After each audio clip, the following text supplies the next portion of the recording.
So I believe by this time you have heard about this drug, Dostarlimab. It has created a storm in the media outlet, a miracle drug that cures cancers completely. It has forced me to read it, the paper that is being published in New England Journal of Medicine in June 5th, and also various social outlets like Twitter specifically, where clinicians or patients with rectal carcinoma had exchanged their ideas about this molecule as such. So, being from a scientific community, we should know about the advances in our field, I believe. And so, let's try to understand in and out of this trial whether it's a miracle drug or it's just a hype. So, welcome to my channel, Pharma Wall. So, I believe there are a lot to know in the world of pharma. Let's start. So, this paper has been published in New England Journal of Medicine. That is the name of the article is PD-1 blockade in mismatch repair deficient locally advanced rectal carcinoma. So we can see here 3 points here. One is that it is a PD-1 inhibitors, and next is about a mismatch repair deficient, and the third is the so it is being tried in locally advanced rectal carcinoma. So before going to that, we just try to understand what is the PD-1. Okay, so PD stands for programmed cell death protein 1, and it's a protein on the surface of a TNB cells. Okay, that is that is the role in regulating the immune system response to the cells of the human body. So what exactly this PD1 protein does is that it downregulates the immune system and promoting self-tolerance by the suppressing the T cell inflammatory activity. So it downregulates the immune system and it prevents our body from any type of autoimmune disease. So it is a protective things inside our body. But in cancer, what it has been developed generally in the last decade. So by giving these drugs, PD inhibitors, they block PD-1 and activate the immune system to attack the tumor cells that are used to treat certain types of cancer. The most important one is that is being approved and is being used. This one of the blockbuster drug is pembrolizumab from Merck. Okay, so it is being used in various type of cancer. So this is the diagram here. You can see in the right PDL1 or PD1. PD1 L1 is type of where the PD1 generally binds. So you can inhibit any one of them. PDL1 blocking drugs. There are drugs, few drugs, but there is more PD1 drugs. Okay. The moment it blocks, it activates the immune system to kill the tumor cells. The next thing is about the drug. The name of the drug is Dostarlimab. Okay, it has a brand name of Jemperli. Okay, and it's been already approved. So it is approved in 2021 for endometrial carcinoma. Okay, and again you can see here it is a mismatch repair deficient type of carcinoma. So it's what exactly it means that it targets a specific portion of the cancer people. It's not everyone suffering from endometrial carcinoma. It's not everyone suffering from rectal carcinoma. It targets only a mismatch repair deficient type of people with this type of carcinoma. So it is a PD-1 blocking antibody and it is available as an intravenous formulation.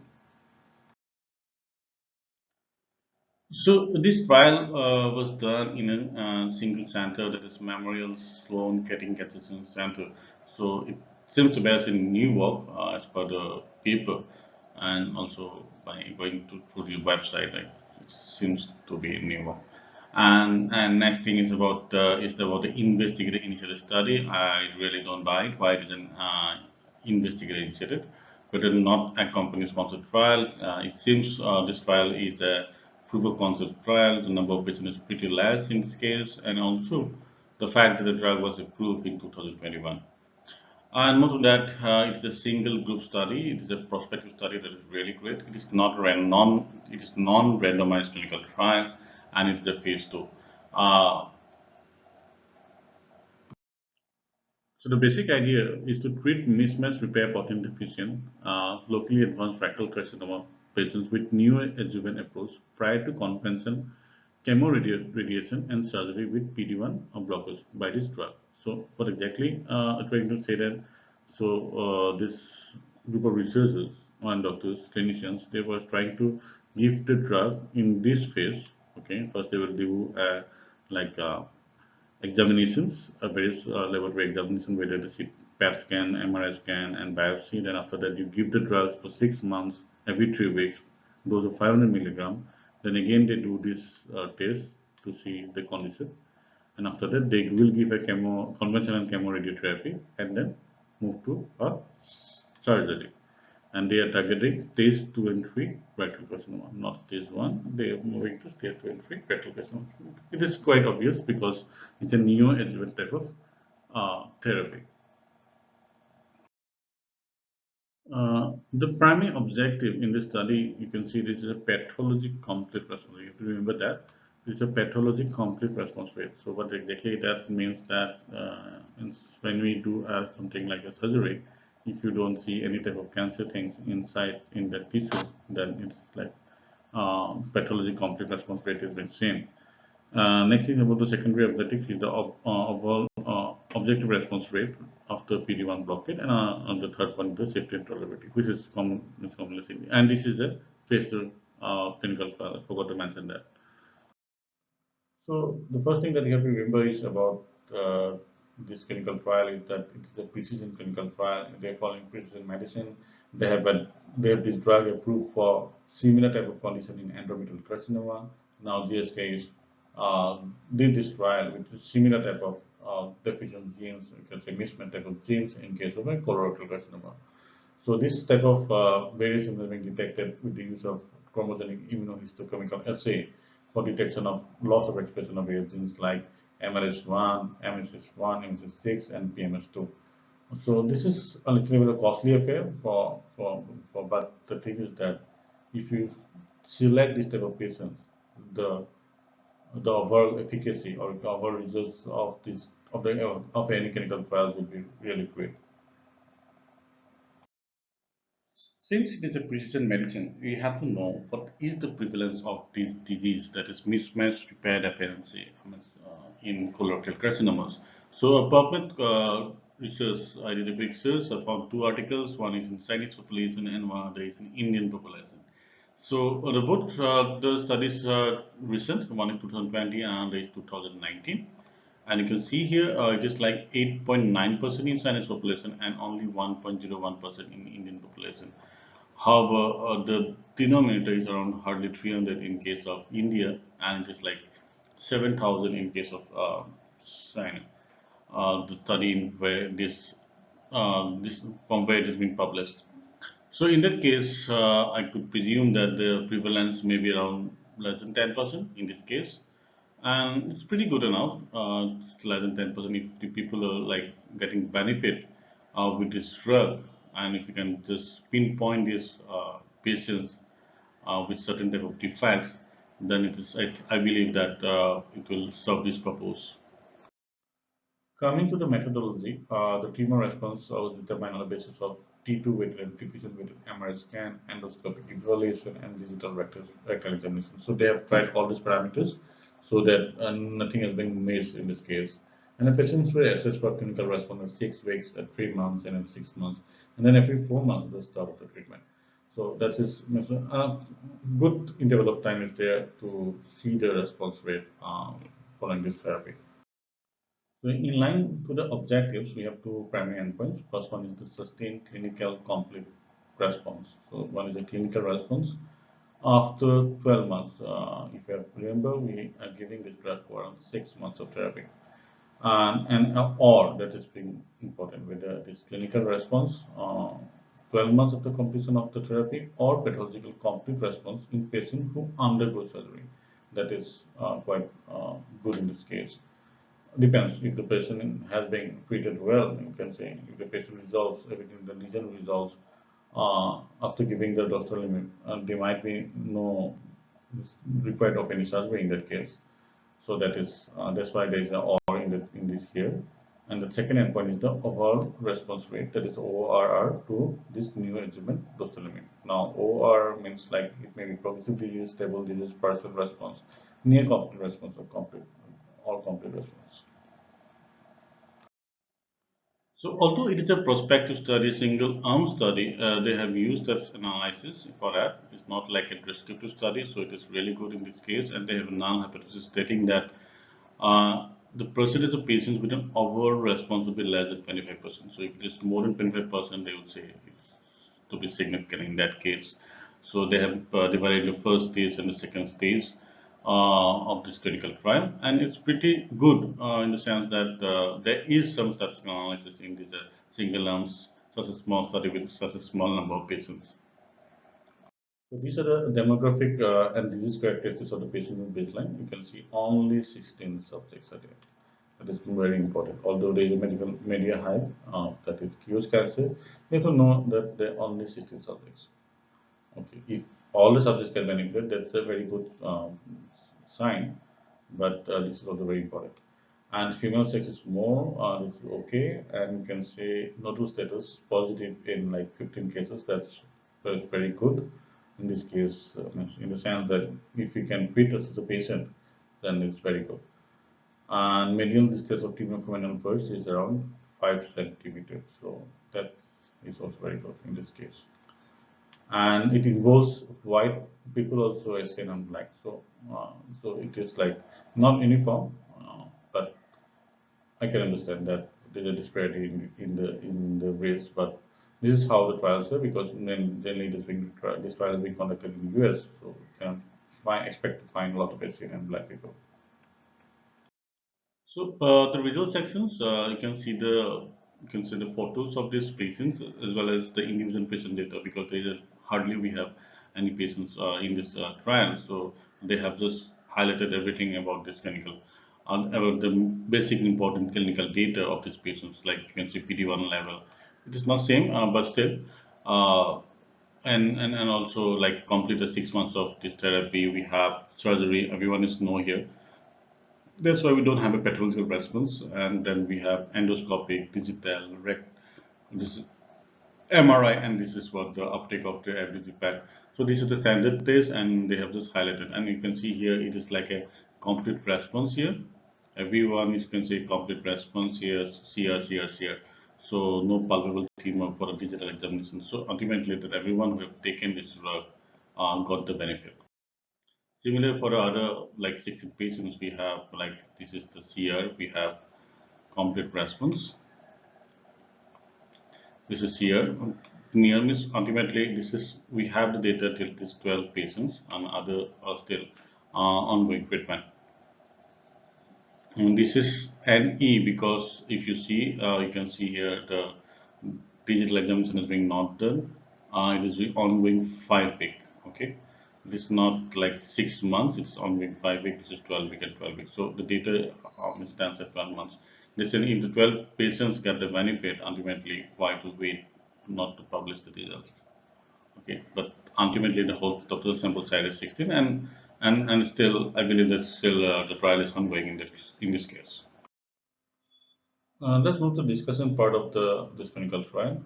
So the authors mentioned that the therapeutic response was rapid with resolution of the symptoms within 9 weeks after initiation of this drug in around 81% of the patients. 9 weeks is like 2 months, so that is quite good in this case, I will say.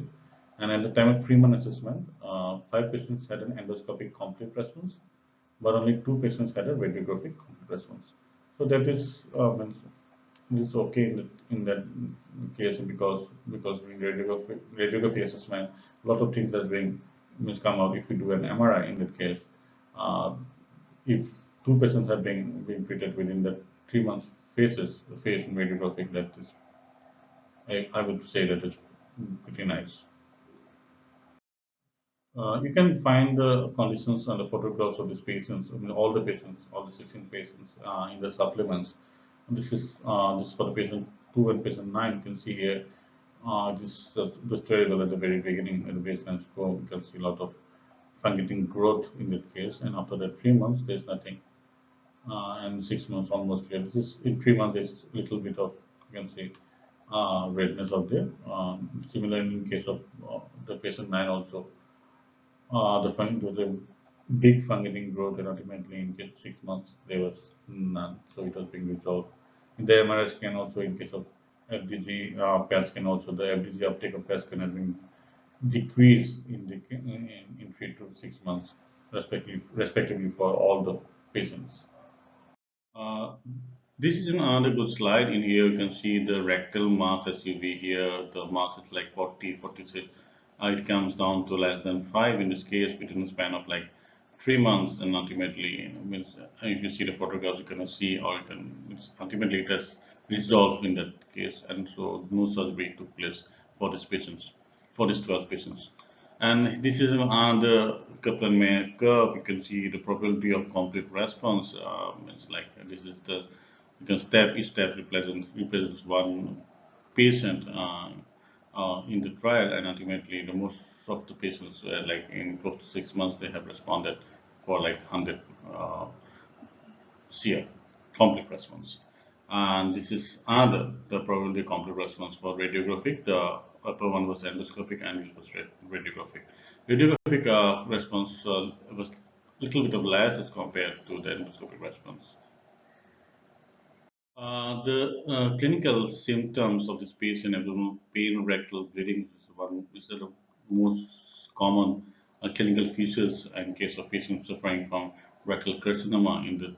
In the sense that you can see at presentation almost like this is the 88%, 25%, 31%, and 13%. So what happened during the cycles for 1, 2, 3, and 4? In that case, you can see it has here nothing is being there, nothing is being there, nothing is being there. So there is after the post cycle 4, there is only like one of those 14 guys have that rectal bleeding, but ultimately also I believe that it subsided. Regarding the adverse events, since we're dealing with an anti-cancer drug, we expected a lot of adverse event. However, here you can see the grade 3 and grade 4. The adverse event is almost there's nothing, no adverse events in this case, and where in case of all grades, like if it's less than 3, whether it's 1 or 2, the numbers is quite less. And if you are in the field of oncology, I'm a clinical pharmacologist, and I've also seen patients. This group of patients have with chemo radiation therapy have a lot of side effects you cannot imagine, and ultimately, people it's so painful to see those adverse events in patients. So if we have a drug in this case, which have hardly we have any adverse events in this case, I could say, as compared to the drugs like capecitabine with the radiotherapy, with the adverse events, with a lot of, it is associated with a lot of adverse events. So in this case, this, if it really works in the population, okay, if we extrapolate this data to the population, if it really works like this, then it will be a uh, great blessing for any type of patients with rectal carcinoma. So the major benefit is that you have seen that there is complete response of the cancer, so you don't have to go for chemo radiotherapy and surgery in this clinical trial. And also, the paper has mentioned that in addition to the tumor cell and physical factor driving the response to PD-1 blockade, tumor cell extrinsic factors such as the microbiome may be driving the exceptionally good response. So the scientists are also trying to find out what exactly happened in this clinical trial, means what are the other factors that may be associated with a good clinical response. So in this study, basically, the scientists mentioned that this bacteria has been found to be associated with an immunoresponsive tumor microenvironment in mismatch repair deficient tumor. They had proposed it, but just from clinical trial, means it's not a clinical trial, it's a meta-analysis in which try to find out the prognostic significance of Fusobacterium nucleatum infection in colorectal carcinoma. And the conclusion was of this meta-analysis was high level of this bacteria such as a poor prognosis, acne associated with tumor growth, distant metastasis, poor differentiation, MSI high, and first mutation in the colorectal carcinoma patients. So this data seems to be a mismatch, but the scientists in this paper has mentioned as compared to this meta-analysis. But again, just too early to say anything. Maybe because of the uh, you can say the mismatch repair group of patients may get a benefit in this case. So it is too early to say again regarding the this hypothesis of this bacteria, Fusobacterium nucleatum, in giving a push to this drug in overcoming the in complete response of colorectal carcinoma. So another good thing is that 4 out of 13 patients had a sustained clinical complete response for more than a year after completion of the dostarlimab therapy. So this is ongoing therapy. This I think these four patients have been the initial patients of this clinical trial, and they have just maintaining this clinical response for more than a year. There are some limitations. Let's discuss whether these limitations are really actual or not. First of all, it's a single arm trial. Uh, Generally, is what we expect in a clinical trial to be like double arm at least. As well, we can say we have nowadays we have multi-arm clinical trials. So had it been like the response was not good enough, 100%, or it is like only close to 70%. So I would raise the question on the fact that on the integrity of this clinical trial, there might be a lot of bias associated with it. But all the patients who have received the drug, all of them have complete response. I don't think that would be a limitation. And after all, it is a prospective study. Okay, well designed also in this case. The second is about only to a subgroup of cancer patients. Yes, means it's not for the all patients who are suffering from colorectal carcinoma. I believe that it's really a boon in the case that the people who have those mismatch repair, and if you can identify, there are tests for those identification of this type of uh, mismatch repair genes, and in this case, and these people will get benefit. I mean, it's not, we should not go gambling around with patients' people's life, because if it doesn't work, if it precipitate side effects, it doesn't. If it doesn't work, if you give this drug, it doesn't work for other type of patients. So why should we go for that? So if you can diagnose early enough in this case that this person, having this person with colorectal carcinoma have this type of mismatch repair and this drug to do wonders, you should give this drug. So that's it. So it's not a limitation, I believe. The third point is the pathological response not evaluated. Yes, means I have followed Peter about this clinical trial, and some of the clinicians mentioned that I'm not sure why, means if there might be some cancer cells out there, and ultimately there will be a relapse after 6 months, 1 year. So in that case, yes, that's true. In that case, that we are not pretty sure, 100% complete sure, but since we have complete response in these patients, and this was a plan for surgery, chemo radiations, but it's fine to go for that. If you can see improve, this is a PET scan, MRI scan, we have digital, there's nothing in it. So obviously, the clinician cannot force these patients to go for that, and it is per protocol. This is how things are being planned. So we cannot force this patient to undergo a biopsy in this case.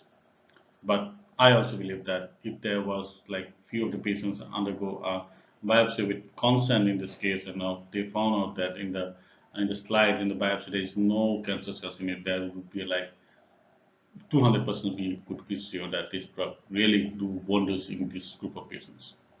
Third is a single center trial. Yes, it is a little bit of problem. Is some people believe that. I mean, I also believe that if it is a single center trial, there might be some bias associated with it, whether it is efficacy, means how they have done it. But again, we have to trust this site. We have done a lot of clinical trials. They have renowned clinicians in it, so we have to go by that. That everything is done with integrity. Okay. So I don't have seen this major limitation in this clinical trial uh, that has been published in NEJM, and I believe that this drug really do wonders. This is the latest version of the guidelines for rectal carcinoma in this type of clinical stage that we are talking in this clinical trial.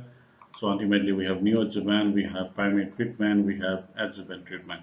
Our drug, this dostarlimab, has been used as a neoadjuvant therapy, and it did really well. And I believe that if it really works well, then we don't have to go for this primary treatment, abdominal resection again with chemotherapy. So it will really, it's a great drug to think of. So we have another PD-1 blocker like pembrolizumab, and another was nivolumab. These are the like these drugs have been approved way back in 2014, 15, something like that, and they have a lot of indications. So they have also tried in mismatch repair metastatic colorectal carcinoma. This is one of the phase 2 study. This has been published in last month in Lancet, and again this is being published in 2017 in Lancet Oncology. So this is a phase 2 study in nivolumab, and this is pembrolizumab is a phase 2 study. Results of it's a little bit of dicey in this case, but means in case of pembrolizumab superiority is being not established, and nivolumab has shown that this drug is working. But again, this is not apple to apple comparison between pembro, nivo, and dostarlimab. Although these three are like PD-1 blockers, and they are working with for mismatch repair deficient metastatic colorectal carcinoma. Much I would request you people to go and read these two papers to understand more about these drugs and about the mechanism of action and overall response of these PD-1 blockers in this type of subgroup of patients. Hope you have liked these presentations, and if you have liked it, please give a thumbs up and subscribe to my channel.